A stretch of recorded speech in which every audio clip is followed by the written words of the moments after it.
Well, there probably are as many reasons for volunteering as there are volunteers. Friendship and service on a one-to-one basis is a most compelling reason. Big Brothers makes a specialty of pairing youngsters with caring adults. Here's the executive director, Steven Schubert. Steven, tell me about Big Brothers. When was it started? Why? Well, it was started in 1903, Father, by a man named Ernest Coulter, who was a young lawyer working as a clerk for the criminal court in New York City, and he recognized the need for a special court to deal with the problems of children. And he started the first children's court, which is now the family court. And 1 year later, he realized that the reformatories were not the place where young people were getting the help that they needed, and it was not turning out productive citizens. And he went to his church men's group, and he spoke before the group, and he said that there was a young man before his court that unless he could find a big brother, and he used that term, to work with him and be his friend, that the young man would go to reformatory.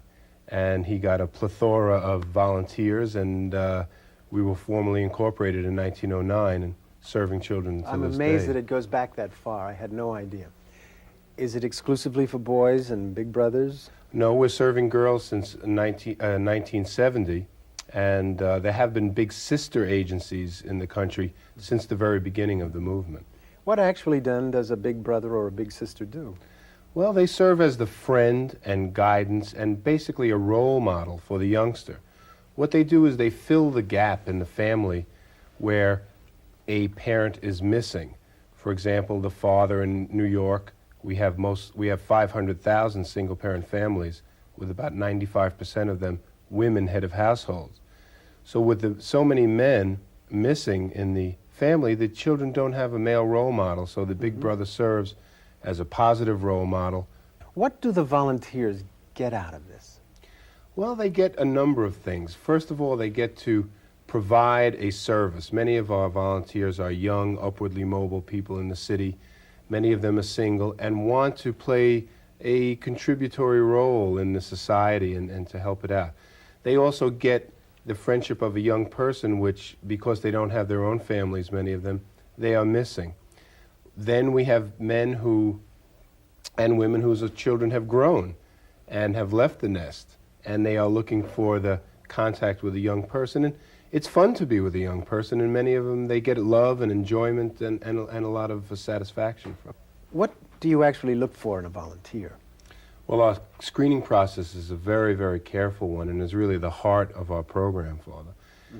Basically, the volunteer and the young person go out and do their relationship outside the purview of any monitoring, a social worker, or anything.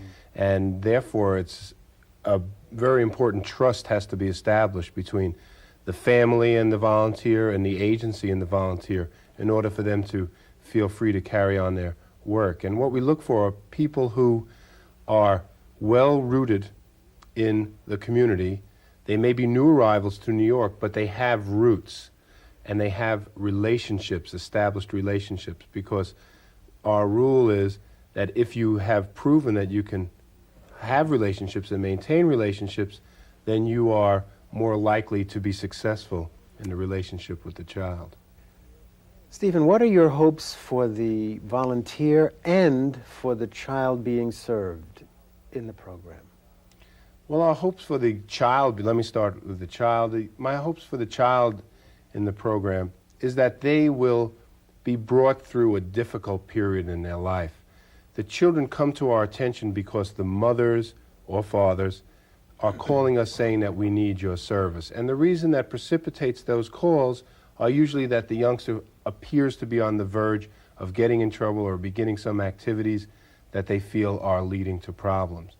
And if we can stop those problems in their tracks and get that youngster through the difficult period so that at the end of the match they are on their own and ready to integrate themselves into society, that's a very big accomplishment. And for the volunteers? And for the volunteers, the feeling that they had something to do with changing a young person's life and thus changing all of society.